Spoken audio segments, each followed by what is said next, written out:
네, 안녕하세요. 정태익입니다. 이번 영상은 부동산 읽어주는 남자 코너입니다. 이틀 전에 문재인 정부 인수위라고 할 수 있는 그 국정자문위원회에서 향후 5년간 이제 정부의 어떤 정책 방향을 결정하는 그런 5개년 계획을 발표를 했습니다. 그 내용 중에는 부동산 투자와 관련된 부분이 좀 일부 들어가 있어가지고 제가 좀 읽어보고 좀 간단하게 정리를 해서 알려드리려고 이렇게 녹화를 하고 있습니다. 이번 영상 제목은 문재인 정부 국정운영 5개년 계획과 부동산 투자라는 주제를 가지고 한번 해보겠습니다.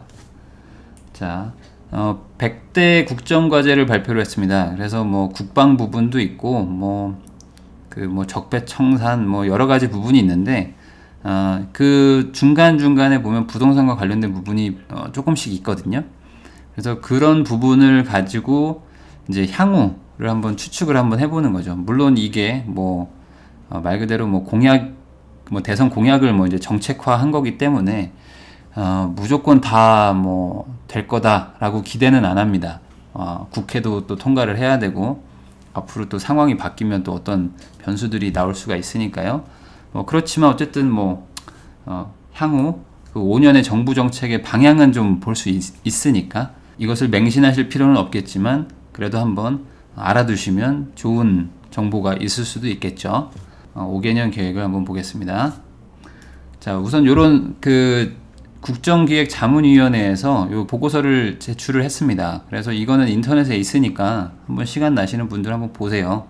한 200페이지 정도 되는데 뭐가 됐든 내가 사는 나라의 향후 5년간의 어떤 그런 정책 방향을 제시하는 보고서니까 보시면 도움이 되시겠죠. 우선은 간단하게 소개를 하면은 크게 5가지 분야로 이걸 나눠놨습니다. 그래서 국민이 주인인 정부 해가지고 이제 적폐를 청산하고 광화문으로 이제 이사를 가서 이제 소통하는 대통령이 되겠다. 그리고 정부도 좀 유능하고 투명하게 하겠다. 그다음에 권력기관을 개혁하겠다. 이렇게 돼 있습니다. 그다음에 더불어 잘 사는 경제 해가지고 소득주도 성장이죠. 그러니까 기존의 보수 정권들은 이제 낙수 효과를 얘기를 했었죠. 그래서 대기업을 키우고 회사를 키우면 그게 알아서 월급으로 해서 임금으로 내려가서 국민들이 다 잘 산다. 이런 논리를 가지고 이제 운영을 했었다면은 지금 정부는 그게 아니다. 뭔가 고소득자나 아니면 돈을 많이 버는 대기업, 어떤 법인들에서 세금으로 걷어가지고 그거를 제일 하위 계층들한테 나눠주겠다. 그 복지를 통해서 소득의 재분배를 통한 어떤 그런 내수를 키운다라는 그런 방향으로 지금 가는 겁니다. 정부에서 고용 창출을 위해서 공무원들도 뽑고 이러겠다고 하는 거죠. 그리고 이제 공정경제 해가지고 그동안 갑을 관계로 해서 대기업한테 핍박받는 협력업체나 요즘 문제 많이 되고 있는 프랜차이즈 사업에서의 또 그런 본사의 어떤 갑질들 이런 것들을 이제 좀 막으려고 한다. 이렇게 해서 좀 공정한 사회를 만들어 보겠다. 이런 겁니다.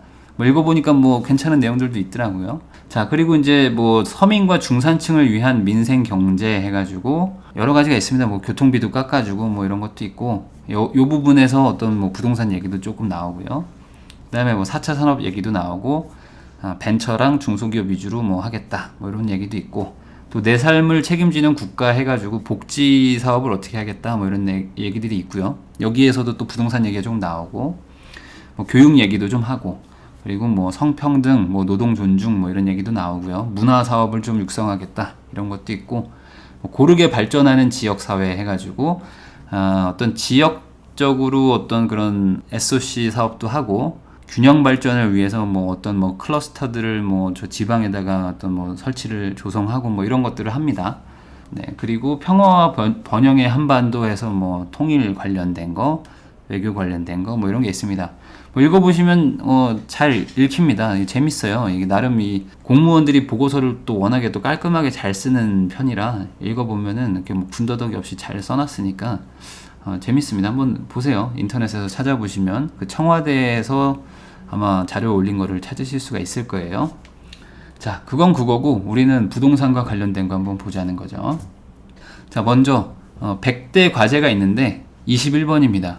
소득 주도 성장을 위한 가계부채 위험 해소 이렇게 돼 있는데 그 주요 내용에 보면은 제가 이렇게 지금 빨간색 박스를 쳐놨죠. 가계부채를 총량 관리를 하겠다라는 이제 정책 방향을 제시를 한 겁니다. 그래서 지금은 LTV랑 DTI를 가지고 하고 있는데 제가 저번에 영상에서 그 DTI, LTV, DSR을 설명을 한 게 있습니다. 그럼 한번 보시면 좀 이해가 될 텐데 요걸로는 좀 빠져나가는 부분들이 있어가지고 그렇게 하지 않고 올해 17년 안에 DSR을 도입을 하겠다 이겁니다. DSR은 제가 오른쪽에 써놨지만 총부채 원리금 상환 비율이라고 그래서 내가 빌린 총 부채를 다 더해서 그거를 내 소득으로 갚는 그거를 이제 비율화를 하는 거죠. 그래서 내 소득이 얼마면 나는 뭐 모든 부채를 다 더해서 이거 이상은 못 빌린다. 뭐 이렇게 맥시멈을 딱 잡아버리는 겁니다. DTI도 그런 부분이기는 한데 그런 개념이기는 한데 DTI는 좀 빠져나갈 수 있는 부분들이 많았어요. 근데 이제 그게 아니고 전 총체적으로 본다라는 DSR. 그래서 약간 DTI보다는 조금 더 대출을 좀 옥죄할 수 있는 그런 개념이라고 보시면 되겠습니다.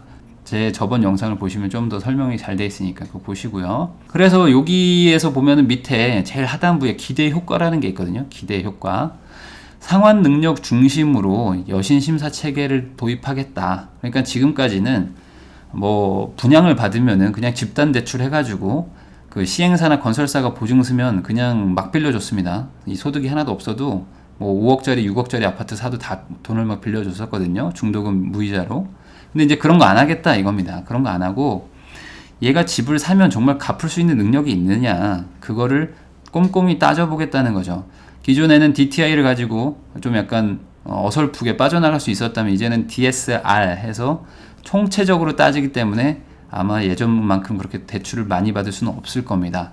그래서 요거를 이제 적용을 한다 그러면 이제 분양시장이 조금 타격을 받겠죠. 아무래도 예전에는 그냥 뭐 분양되면 돈 걱정은 안 했어요. 어차피 다 중도금 대출 다 되니까 그냥 뭐 계약금만 있으면 사가지고 프리미엄 장사하던 사람들이 이제는 이 여신 심사 체계가 도입이 되면은 마냥 막 여러 개 받을 수는 없겠죠.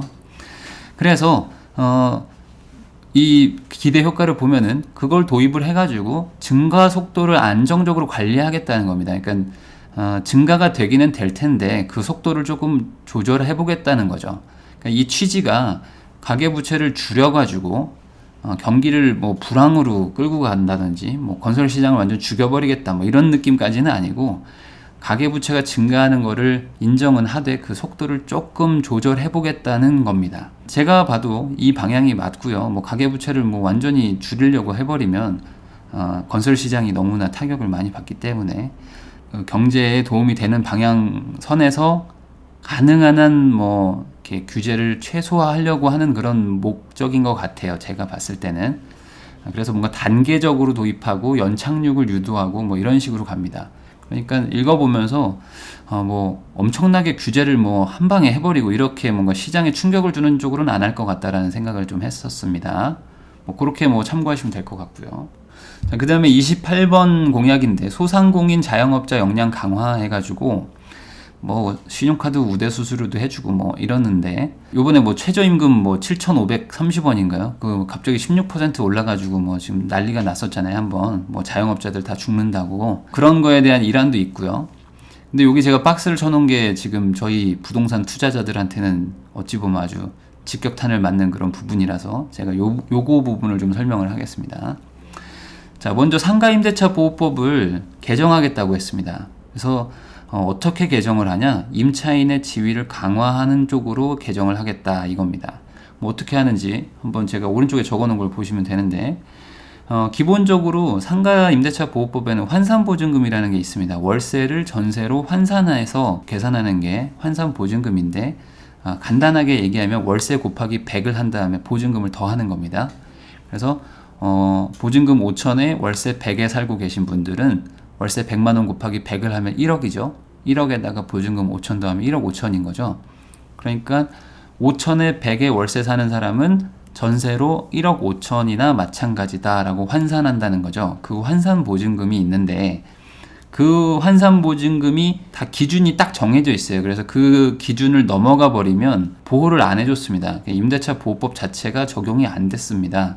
물론 15년 5월 13일 이후로 개정이 돼서 뭐 대항력도 주고 뭐 하지만 이건 뭐 어려운 얘기고요.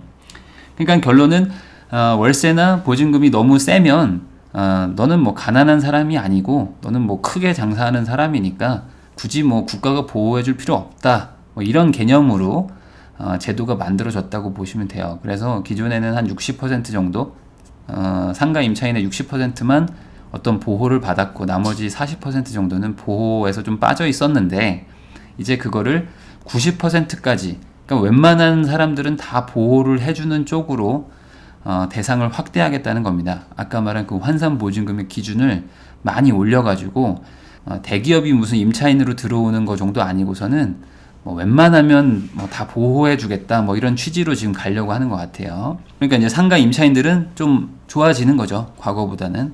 그 말은 이제 부동산 투자자들 입장에서는 예전보다는 좀 상황이 악화된다는 얘기입니다. 그리고 보증금 임대료를 인상하는 그 율이 있습니다. 제한이 원래 기존엔 9%인데 그거를 인하하겠다는 겁니다. 얼마로 인하할지는 아직 못 정했고요. 17년 12월 기준으로 해가지고 법을 좀 개정하려고 한다고 지금 뭐 적혀 있습니다. 재계약을 할 때마다 그 상가 주인들은 임차인들한테 월세를 올려달라고 할 수 있었어요. 물론 그 주변 시세에 맞춰서 올려야 되는 거긴 하지만 그 퍼센트가 9%였단 말이죠. 그냥 계산하기 좋게 10%인 거죠. 그럼 예를 들어 그냥 뭐 내가 월세 100만 원을 받고 있는 상가 주인이라면 뭐 2년 지나가지고 재계약을 할 때 뭐 세입자한테 한 110만 원으로 올려달라 뭐 이렇게 얘기를 했었단 말이죠. 기존에는. 그러면은 임차인들 입장에서는 월세 10만 원 때문에 안 올려주고 뭐 주인하고 싸우기도 좀 그렇고 나중에 또 뭐 주인이면 나가라고 해버리면 또 권리금도 못 받고 이러잖아요. 그래서 이제 약간 울며 겨자 먹기로 올려줄 수밖에 없는 상황이 있었죠. 기존에는. 물론 시세 대비 뭐 너무 과하게 하면은 이제 뭐 소송으로 가서 이기기도 하지만 주인하고 이렇게 싸우기가 쉽진 않죠. 그랬는데 그 인상률 자체를 내리겠다 이겁니다. 그러니까 또 임대인들 입장에서는 뭐 올릴지 안 올릴지 몰라도 뭐가 됐든 상한선을 내린다는 거는 불리한 거죠. 그러니까 임대인들 입장에서는 안 좋은 겁니다. 이게 그런 상황인 거고 또 하나 더 있어요. 계약갱신 청구권이라고 해가지고 기존의 임차인들은 내가 상가를 하나 계약을 하면 1년짜리 계약을 해도 5년까지는 무조건 있을 수가 있었습니다. 기존에는요. 우리가 전셋집을 하나 얻어도 2년은 무조건 의무로 살게 해주죠. 법으로. 1년짜리 계약을 해도 저 1년 더 살고 싶은데요 하면 집주인이 쫓아낼 수 없었습니다. 2년은 의무적으로 그 집주인이 빌려주게 돼 있거든요. 법에. 그것과 똑같은 게 상가에도 있는데 그게 5년이었습니다. 그래서 이 상가에서 어떤 장사를 하는 분들은 처음에 딱 차리고 장사가 잘 되면 이제 걱정이 되는 거죠. 5년 뒤에 집주인이 나가라고 할까봐 걱정스러운 거죠. 그래서 뭐 장사를 좀 빡세게 한 다음에 한 2, 3년 지나면 다른 사람한테 권리금 받고 넘기고 뭐 이러면서 이제 뭐 메뚜기 뛰기처럼 이렇게 다니는 사람들이 많았는데 그거를 10년으로 늘려준다는 겁니다. 자, 이거는 되게 획기적인 거거든요. 유럽에서는 이제 10년 하는 데들도 좀 있는데 내가 어떤 가게를 하나 차리는데 10년간 여기서 계속 꾸준히 할 수 있다라면 훨씬 더 좀 이렇게 인테리어나 뭐 어떤 홍보나 이런 것들에 대해서 조금 더 신경 쓸 수가 있는 거죠. 아무래도 안정적으로 계속 지속적으로 장사를 할 수가 있으니까요. 10년이면은 꽤나 긴 시간이죠. 그러니까 그동안 뭔가 장사를 하면 10년 지나면 어차피 인테리어도 한번 다시 해야 되고 뭐 수선할 것도 또 많이 있으니까 5년은 조금 짧았는데 10년은 뭐 괜찮을 거예요. 임차인들한테는. 근데 이제 임대인들 입장에서는 이제 또 골치 아파지는 거죠. 한 번 임차인을 맞추면은 10년간 이 사람이 계속 여기 있어야 됩니다. 그리고 보증금이나 임대료 인상도 제한을 두는데 그게 9%에서 더 내린다고 하는 거죠. 그럼 임차인 하나 받아놓으면은 한 10년을 계속 이 사람을 데리고 가야 되는데 임대료도 내 맘대로 잘 못 올리고요. 그리고 예전에는 임대차 보호법에 대상도 안 되던 사람들이 갑자기 임대차 보호법에 다 대상이 돼서 다 이제 권리를 주장하게 된단 말이죠. 그러니까 임차인들 입장에서는 아주 좋지만 임대인들 입장에서는 재산권에 지금 심각한 손해가 오게 되는 상황이 되는 거죠. 그러니까 이게 어떻게 바뀔지 모르겠어요. 그리고 상가임대차 보호법이 개정이 그렇게 쉬운 법은 아니거든요. 이게 또 로비가 들어가고 돈 있는 사람들이 또 국회를 또 뒤에서 지원하면서 분명히 또 뭐 야당 쪽에서 반대를 하는 경우도 생기기도 할 거고, 그래서 어떻게 될지는 모르겠지만 방향 자체는 임차인들에게 상당히 유리한 방향으로, 그리고 아마 이렇게 바뀌면은 지금까지 임차인들이 임대인들 때문에 되게 고생하고 고통받았던 것들은 상당 부분 해결이 될 것 같긴 한데, 상대적으로 임대인들의 반발이 엄청날 것 같기는 합니다. 그래서 이게 국회에서 어떻게 통과가 되는지는 뭐 지켜봐야 되겠죠. 그리고 44번 공약이 있습니다. 44번 정책이 뭐냐면 건강보험 보장성 강화 및 예방중심 건강지원, 건강관리 지원입니다. 그러니까 건강보험을 더 확대를 해가지고 기존에 이제 건강보험으로 안 되던 것도 보험을 처리를 해주겠다는 거죠. 아파 보신 분들은 아실 텐데 건강보험이 되게 잘 돼 있습니다, 우리나라는. 그래서 생각만큼 그렇게 돈이 많이 들어가지 않죠. 어떤 병원에 가가지고 치료를 할 때. 근데 이제 비보장성 그런 치료를 받을 때, 뭐 암 치료나 뭐 이런 것들 보면은 비보장성이 있어요. 건강보험으로 해결이 안 되는 부분에서 어떤 치료를 하게 되면은 이제 비용이 급격하게 늘어나죠. 그래서 그런 것 때문에 부담스러워서 암 보험도 들고 뭐 이렇게 하시는 건데, 그런 보장되는 부분을 더 늘리겠다는 겁니다. 그러니까 상대적으로는 그냥 일반 보험, 뭐 삼성생명, 한화생명 이런 데서 드는 보험의 역할이 더 축소가 되는 거죠. 그러니까 건강보험이 더 많이 지원을 해주는 거니까 뭐 그렇게 한다고 합니다. 그리고 뭐 아동 입원 진료비도 뭐 많이 낮추고 해서 어쨌든 국민의 삶의 질을 좀 향상시키는 쪽으로 간다 이건데, 저희 부동산에 해당되는 부분은 제가 박스 쳐놓은 이 부분입니다. 건강보험료 부과체계를 개편하는데 이게 문제가 많거든요. 기존에 근로소득자들은 아무리 재산이 많아도, 아무리 상가를 많이 사도 월급에서 몇 %만 뗐습니다. 건강보험료로요. 그러니까 내가 재산이 수십억이 있어도 내가 월급을 받고 있으면 그냥 그 월급의 몇 %만 뗍니다. 그래서 일부러 재산이 많은 분들은 뭐 친구 회사에 무슨 경비 뭐 아니면 무슨 직원처럼 일부러 이렇게 취업을 해가지고, 약간의 위장 취업이죠. 그렇게 해서 건강보험료를 아끼는 분들도 많았거든요. 근데 회사를 안 다니는 그냥 일반인들은 지역가입자라는 제도로 이제 전환이 됩니다. 회사를 퇴직하거나 아니면 무슨 자영업을 하시는 분들. 근데 그런 분들은 명확한 소득을 안 따지고 평가소득이라고 해가지고 내가 가진 뭐 부동산이나 자동차 뭐 이런 거를 가지고 소득을 추정을 하는 거죠. 소득을 추정해내서 그냥 가상의 소득을 가지고 거기서 세율을 때리기 때문에 근로자들보다 지역가입자, 자영업하는 분들이 건강보험료를 훨씬 많이 냈었습니다. 근데 그거는 불합리한 거죠. 과거에 이제 자영업자들 소득이 파악이 안 될 때 기준인데, 요즘에는 뭐 워낙에 카드도 많이 쓰고 하니까 많이 좀 개선이 된 상태인데 제도가 못 따라왔었죠. 그래서 이제 그 부분을 폐지하겠다는 겁니다. 그리고 실제 소득을 중심으로 해서 건강보험료를 부과하겠다. 그러니까 재산은 있어도 소득이 없으면 건강보험료 쪽을 낮춰준다는 거고, 재산이 적어도 소득이 많으면 많이 내라 이겁니다. 방향 자체는 맞죠. 방향 자체는 이게 맞는 거고, 뭐 집 하나 있고 노인 부부들, 뭐 소득이 없는 부분들은 이 건강보험료가 무서워가지고 집을 파는 경우들도 생기거든요. 그러니까 뭐 당장 내가 뭐 월 수입이 없는데 건강보험료는 막 몇십만 원씩 나오니까 막 부담스러워 하시는 분들이 많았는데, 이제 그런 일은 좀 없어지게 되겠죠. 그리고 피부양자도 단계적으로 축소한다고 합니다. 이 피부양자도 참 문제가 많습니다. 건강보험료의 이 대상자 중에 30%인가요? 아마 그 정도인데 제가 정확하게는 모르겠지만 한 3분의 1 정도 되는 사람들이 다 이 피부양자로 들어가 있습니다. 그러니까 아들이 뭐 회사를 다닌다든지 뭐 딸이 회사를 다니면 부모님들은 다 그냥 아들, 딸 밑으로 건강보험이 들어가 버리는 거죠. 그러면 자기가 돈을 내는 게 없었거든요. 근데 이제 근로자들은 자기 월급에서만 그냥 딱 떼가는 거니까 피부양자가 많다고 해서 뭐 달라질 건 없었죠. 사실상 건강보험료를 면제해주는 그런 뭔가 정책으로 쓰였던 거죠. 근데 그게 워낙에 많다 보니까 내는 사람만 내고 안 내는 사람들은 쏙 빠지는 그런 뭔가 불평등한 부분이 많았는데, 요번에 그런 거를 좀 정리를 해서 돈 벌면 내라 이런 식으로 간다는 거죠. 이거는 뭐 맞는 것 같습니다. 저도 지역가입자로 들어가면서부터 건강보험료를 많이 냈거든요. 아파트나 뭐 상가 같은 게 있으면 이제 급격하게 많이 나옵니다. 옛날에 회사 다닐 때에 비해서요. 그런 부분에 대해서는 억울한 게 있었는데 이번에 좀 해결이 될 수 있겠죠.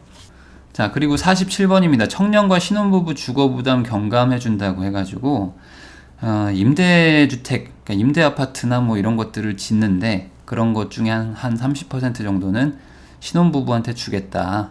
그러니까 뭐 신혼부부한테 뭐 그 당첨 확률을 뭐 주겠죠. 그러니까 뭐 20만 호다라고 하면은 뭐 많은 것 같지만 사실 많은 건 아니고요. 1년에 뭐 한 70만 채 정도 지금 주택이 공급이 되고 이러는데 한 5년간 20만 호니까 뭐 1년에 뭐 한 4만 호 정도 되는 거죠. 그러니까 짓는 거에 한 10%도 안 되는 거죠.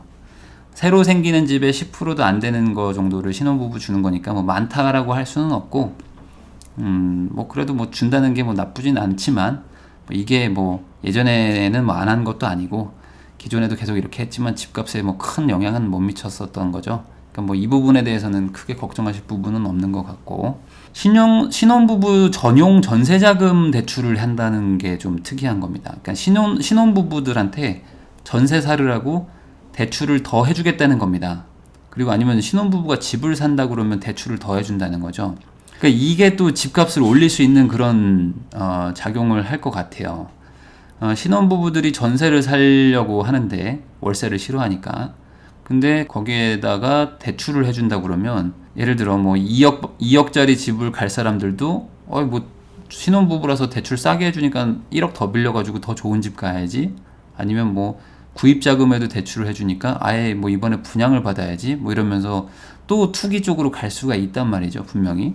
그러니까 대출이 전세금 쪽으로 가게 되면 전세금이 늘어나고 그러면 또 집값을 또 끌어올릴 수 있는 또 그런 부분이 있기 때문에 요 부분은 이제 방향을 좀 잘못 잡았죠.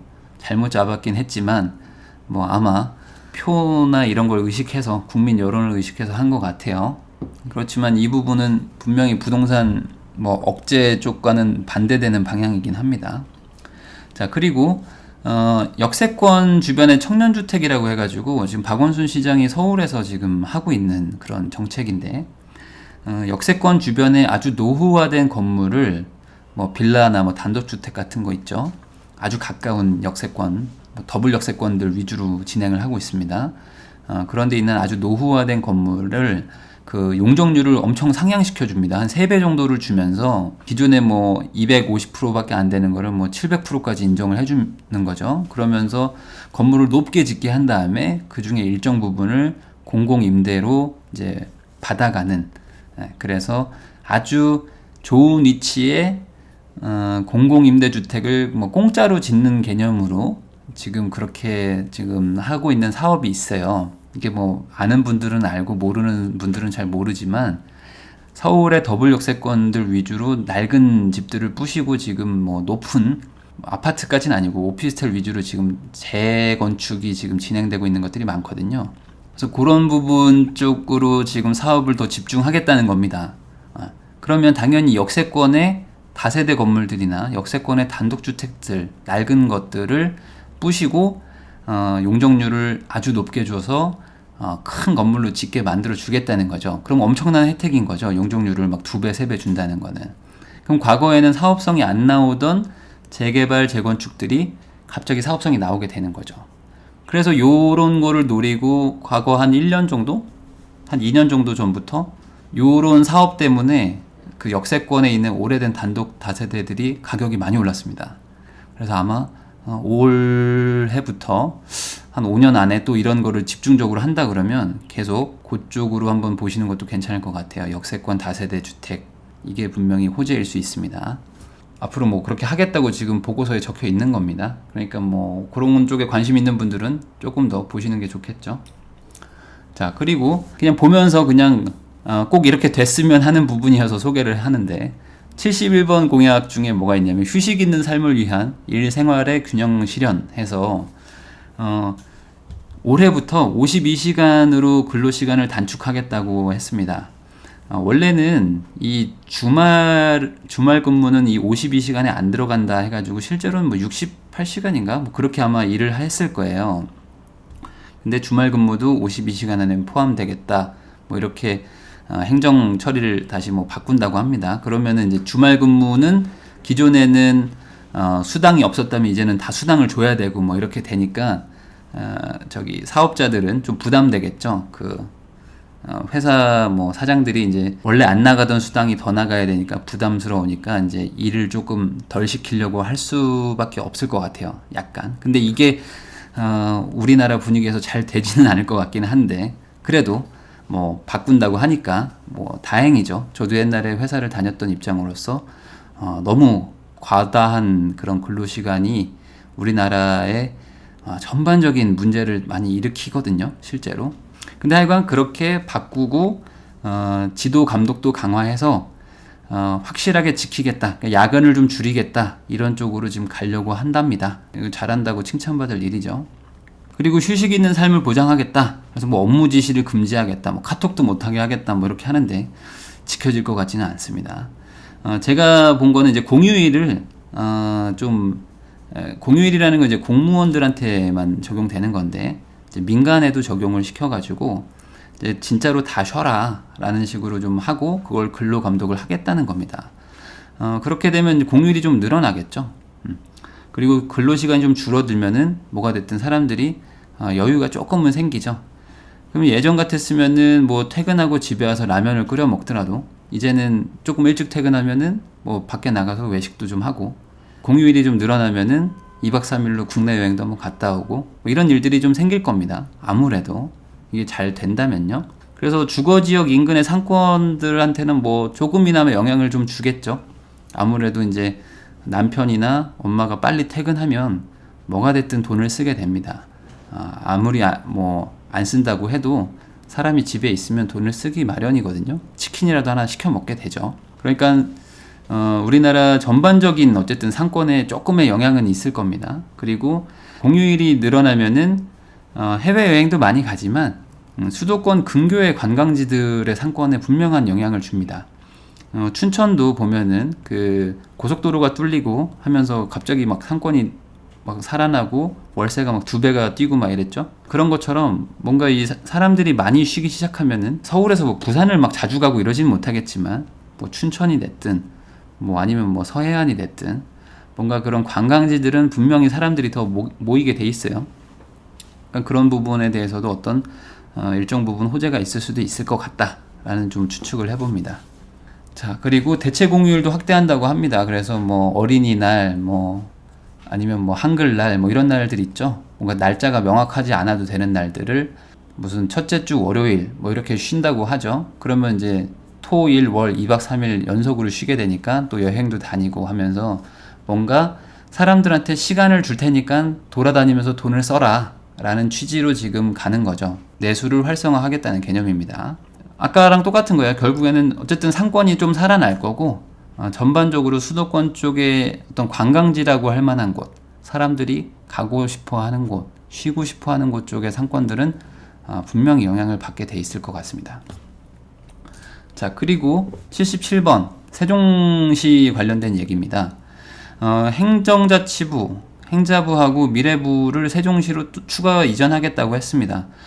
대통령이 하겠다고 하면 이건 정부는 따를 수밖에 없는 거니까 될 거예요. 그리고 국회 분원 설치나 뭐 필수적인 인프라 이거는 뭐 조금 국회와 협의가 필요한 상황이니까 이건 모르겠지만 뭐 부서 이전은 뭐 확실하게 된다고 봐야 되겠죠. 그리고 세종시를 행정 수도로서 뭔가 조금 더 하려고 할 것 같습니다. 아무래도 노무현 정권 때 옮겼던 거고 그때의 정부를 이어가는 게 문재인 정부기 때문에 어찌 보면 자기들의 그 정권에서 했던 행정도시를 활성화시켜야 되겠다는 그런 뭔가 그런 마음이 있겠죠. 그러니까 아마 세종시를 조금 더 좀 지금보다는 조금 더 중시할 것 같습니다. 그래서 그런 기대감 때문에 지금 세종시가 많이 올랐죠. 뭐 분양가 대비 프리미엄도 많이 붙었다고 하는데 그거는 뭔가 이런 기대감 때문에 그랬던 거고 실질적으로 뭔가 그쪽을 발전시키려고 할 것 같긴 합니다.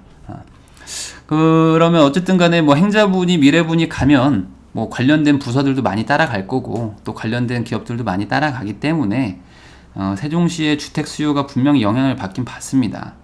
그렇지만 세종시는 또 공급도 워낙에 많아요. 그리고 주변이 뭐 온갖 다 논밭이고, 그래서 공급 물량도 많아서 주의가 좀 필요하긴 합니다만, 어찌됐든 세종시는 앞으로 과거의 정권보다는 조금 더 중시할 것 같다, 뭐 그렇게 보시면 될 것 같습니다. 자, 그리고 79번 도시 경쟁력 강화 및 삶의 질 개선을 위한 도시 재생 뉴딜 추진. 요게 이제 우리 부동산과는 아주 밀접한 부분입니다. 구도심과 노후 주거지 등을 포함해서 정비가 시급한 곳부터 우선적으로 선정해서 지역 특성에 맞게 지원하겠다. 뭔가 지금 뉴타운하고도 약간 비슷한 그런 느낌인데, 구도심이 많죠. 사실 서울이나 수도권 쪽에 워낙에 낙후된 곳들이 많은데, 그런 데들이 지금 지지부진했던 게 뭐냐면 사업성이 안 나와서 그렇거든요. 이거를 부시고 뭔가 다시 지으려면 뭐 추가 분담금도 들어가고 하는데, 워낙에 이제 낙후된 지역이다 보니까 그 주민들이 어떤 뭐 추가 분담금을 낼 돈도 없고, 그러니까 뭐 반대도 많이 하고 하면서 이제 사업이 막 지지부진했었는데, 그런 것들을 좀 지원하겠다는 겁니다. 뭐 아직 뭐 명확하게 뭐가 나온 건 아닌데, 어찌됐든 간에 이제 사업성을 조금 나게 할 수 있도록 뭔가 정책적이나 뭐 금전적인 지원을 하게 되겠죠. 그래서 올해 말까지 해가지고 TF 팀을 구축을 해가지고 사업 지역을 선정하겠다고 합니다. 그럼 선정하는 순간 바로 가격은 올라가겠죠. 그리고 나서 진짜 재개발이 되기 시작하면은 부동산 쪽에서는 호재가 되는 건 확실한 거죠. 그래서 역세권 위주의 낙후 지역을 보는 게 좋을 것 같고요. 재개발 쪽이 어쨌든 지금 이슈가 될 것 같습니다. 향후 5년간은요. 그러니까 뭔가 신규 분양보다는 재개발 쪽으로 보는 게 타당하고, 특히 서울 쪽 아주 낡은 구도심 쪽에서는 기회가 올 것 같다라고 보시면 될 것 같습니다. 재원 조달 방안과 부동산 투자를 보겠습니다. 이렇게 하는 거에 대해서 돈이 들어가는데 어떻게 할 거냐, 뭐 이 부분도 나와 있거든요. 근데 이제 부동산과 관련된 부분만 볼게요. 기본적으로 상속세랑 증여세를 자진 신고를 하면 세율을 깎아줍니다. 그게 공제율인데 7%를 깎아주거든요. 근데 그거를 더 축소하겠다는 겁니다. 그리고 제도 자체도 좀 손을 보겠다고 합니다. 그러니까 지금 상속세니 증여세니 이런 뭔가 부자들이 내는 세금 있죠. 상속세는 기본이 5억인가가 아마 공제가 될 거예요, 바로. 그래서 세금을 한 푼도 안 냅니다. 아버지가 돌아가시고 5억을 자식들한테 주면은 세금을 한 푼도 안 내는데, 그 말은 이미 5억 이상이 있다는 거죠. 그러니까 이 우리나라 국민들 전체를 놓고 보면 5억 이상 상속하는 사람이 극히 드물거든요. 그리고 뭔가 증여를 해서 증여세를 낼 만큼 돈을 증여할 수 있는 분들도 되게 적습니다. 그러니까 이 문재인 정부에서 보기에는 상속세와 증여세는 부자들이 내는 세금이다라고 본다는 거죠. 그래서 그 부분에 대해서는 확실하게 축소를 하겠다는 겁니다. 부자들은 세금을 더 내라 라는 거로 보면 되겠죠. 그 제도 자체도 좀 손을 본다는 거고요. 그리고 좀 얘기가 많이 나왔었는데 이번에는 빠졌습니다. 소득세랑 법인세를 뭐 더 인상하겠다라는 거는 아직은 결정하지 않았습니다. 나중에 한번 보고 추진하겠다라고 하는 거고요. 이거는 반발이 또 심하니까, 워낙에도 심하고 경제에 타격을 줄 수 있다고도 보는 거죠. 그래서 우선은 다른 정책들부터 좀 하고, 그래서 어떤 경기의 흐름이나 어떤 뭐 국민들의 여론을 좀 보고 분위기 봐서 하려고 할 것 같아요. 안 하진 않을 것 같습니다. 할 것 같은데 너무 한 번에 다 몰아서 해버리면 반발이 심해지니까 천천히 가려고 하는 것 같아요. 성향상 안 하진 않을 것 같습니다. 소득세가 이제 최고 구간이 하나 더 생길 것 같고, 법인세도 아마 최고 구간이 더 생기든지 해서 많이 올라갈 것 같아요. 그러니까 이거는 어쨌든 이번엔 빠졌습니다. 그리고 탄로소득을 과세하겠다라고 이제 명기를 했어요. 그래서 제가 봤을 때는 이제 지금 월세 수입 있죠. 임대사업자 안 내고 그냥 하시는 분들 많죠. 주택임대사업자. 주택임대사업자가 의무는 아닙니다. 의무는 아니지만 주택임대사업자를 등록을 안 하신 분들 치고 소득신고 하시는 분들 단 한 명도 못 봤습니다. 그러니까 종합소득세 신고를 안 하시죠. 그래도 안 잡았어요. 그런 사람이 한 180만 명? 뭐 이렇게 된답니다. 우리나라에서요. 그러니까 임대소득이 있는데도 신고를 안 하고 있던 것들은 다 탈루소득이죠. 탈세죠, 탈세. 그래서 그런 부분을 아마 잡으려고 할 것 같아요. 몇 년 전부터 그 월세 세입자들이 세액공제를 받는다는 목적으로 그 신청을 하면 그 뭐죠? 연말정산을 신청할 때 월세 낸 거를 신청하면 세액공제를 해줬습니다. 그 말은 뭐냐? 역설적으로 세입자들 보고 집주인한테 월세를 얼마 줬는지 신고를 계속 받았던 거죠. 국세청에서. 그러니까 자료는 계속 쌓여 있는 거예요. 지금 세금을 안 때리고 있을 뿐이지. 근데 이제 뭔가 탄로소득을 과세하겠다 이렇게 하면은 자료도 다 있겠다. 이제 바로 때려버리면 되는 거죠. 그러면 이제 그동안 세금 신고 안 하고 그냥 월세 받아가지고 그렇게 했던 많은 임대 사업자들이 신고는 안 했던 게 사실상 임대 사업자들이 이제 과세를 맞겠죠. 그러면 아마 세금이 꽤나 될 겁니다. 인구가 워낙 많아가지고 뭐 그런 부분도 아마 건드릴 것 같아요. 그러니까 기존에 제도는 있었지만 사실상 뭐 걷지 않았던 세금들도 걷는 걸로 할 것 같아요. 왜냐면 이거는 반발이 조금 적거든요. 뭐 원래 있던 건데 안 한 거니까 봐줬던 것들이니까 원상복구 하겠다라고 하면 신설하는 것보다는 좀 낫죠. 아마 그렇게 되지 않을까 싶습니다. 자, 그래서 이 변화들에 대해서 한번 총평을 한번 해보면요. 법 개정이 필요한 부분이 많아요. 우선 정부가 스스로 할 수 있는 것들도 있지만 상가임대차 보호법이나 뭐 많은 부분들이 법 개정이 필요합니다. 그래서 법 개정이라는 거는 정부가 할 수 있는 건 아니고 국회에서의 또 동의가 필요하니까 확정된 거는 아직 없다라고 보시면 되겠습니다. 그래서 뭐 벌써부터 뭐 겁을 먹으시거나 뭐 그럴 필요는 없고요. 그러나 정부가 추진하겠다라는 방향은 항상 감안하고 계셔야 됩니다. 그래야지 나중에 뭐 뒤통수를 맞는 일은 없겠죠. 그리고 큰 변화가 있는 거는 아니고요. 아까 상가임대차 보호법 부분이 조금 이제 좀 문제가 될 수 있는데 그것도 이제 법 개정을 봐야 될 것 같아요. 정부가 추진한다고 해서 무조건 되는 건 아니니까. 근데 이대로 간다면 어쨌든 간에 상가 임대인들한테는 상당히 큰 변화가 오는 겁니다. 물론 이제 다른 부분, 아까 말했던 내수 활성화 부분 쪽도 있기 때문에 뭐 이쪽 부분은 안 좋고 저쪽은 좀 좋아지고 뭐 이런 것들이 있어서 이건 좀 따져봐야 될 것 같아요. 이게 법이 진짜로 어떻게 바뀌는지를 또 봐야 될 것 같은데 지금으로선 뭐 엄청나게 큰 변화가 있는 것 수준까지는 아니라고 보입니다. 아직 법이 바뀌는 게 없으니까. 그리고 법이 그렇게 쉽게 바뀌지 않을 것 같아서 말씀을 드리는 거고요.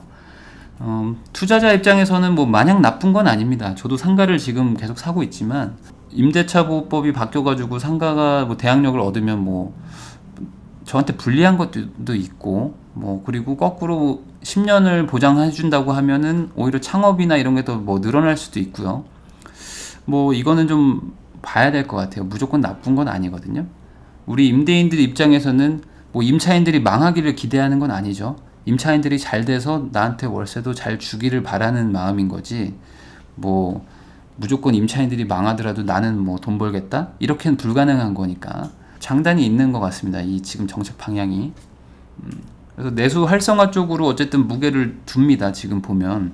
그래서 휴일도 주고 퇴근도 빨리 시킬 테니까 좀 뭐도 시켜 먹고 놀러도 가고 뭐 애들도 낳고 결혼도 하고 이렇게 해라. 뭐 이런 분위기인 거예요. 그러니까 상가 투자자들 입장에서는 그렇게 나쁘지 않을 수도 있습니다. 큰 그림으로 봤을 땐 나쁘지 않을 수 있어요.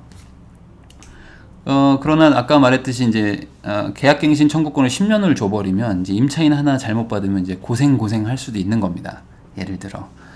그러니까 그런 부분에 대해서는 주의가 필요하고 아마 이게 법이 개정이 되는 순간 상가를 구하기가 힘들어질 것 같아요. 이 집주인들이 이제 엄청 까탈스럽게 임차인들을 구할 거거든요. 분명히 몇 달 비워두더라도 고르고 골라서 받게 되겠죠. 좋은 업종으로. 왜냐면 한 번 받으면 10년을 가야 되니까 엄청난 부담인 겁니다. 이거는 그 임대인들 입장에서는요.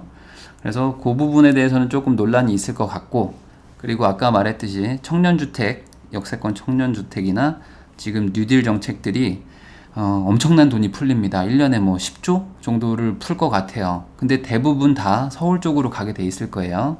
서울이나 부천 뭐 거의 서울일 거예요 아마. 역세권 쪽으로 가지 않으면은 사업성이 안 나와서 그러니까 그쪽에서는 아마 또 재개발 호재가 또 많을 것 같습니다. 요거 정책 잘못 쓰면은 또 한번 부동산 광풍이 불 수도 있을 것 같은데 어떻게 하는지 한번 지켜보죠. 뭐가 됐든 이제 방향은 신규 분양보다는 재개발 쪽으로 가는 게 맞다. 라고 저는 개인적으로 생각을 하고요. 재건축 또 이제 괜찮고 재개발도 괜찮고 수도권 특히 서울 쪽으로 집중을 해야 될 때가 온 것 같다라는 느낌이 듭니다. 이 정도로 이제 가볍게 좀 다뤄봤고요. 다음에 기회가 되면은 이제 수도권 쪽에 어떤 식으로 개발을 할 건지, 어떤 SOC에 투자를 할지를 또 발표를 했었거든요. 그거에 대해서도 한번 제가 좀 강의를 한번 만들어서 수도권 개발 계획을 한번 진행을 해보도록 하겠습니다. 가볍게 다뤄본 거니까 뭐 이거를 맹신하실 필요도 없고요. 또 이렇게 될 거라고 보장도 할 수는 없습니다. 아직 바꿔야 될 법들도 많기 때문에. 그렇지만 문재인 정부가 향후 5년간 이런 식으로 방향을 잡았다라는 걸 한번 알아두고 투자를 하시는 건 좋은 거니까 뭐 그 정도로 받아들여 주시면 될 것 같습니다. 네, 그러면 이걸로 방송을 마치고요. 들어주셔서 감사합니다. 지금까지 정태익이었습니다.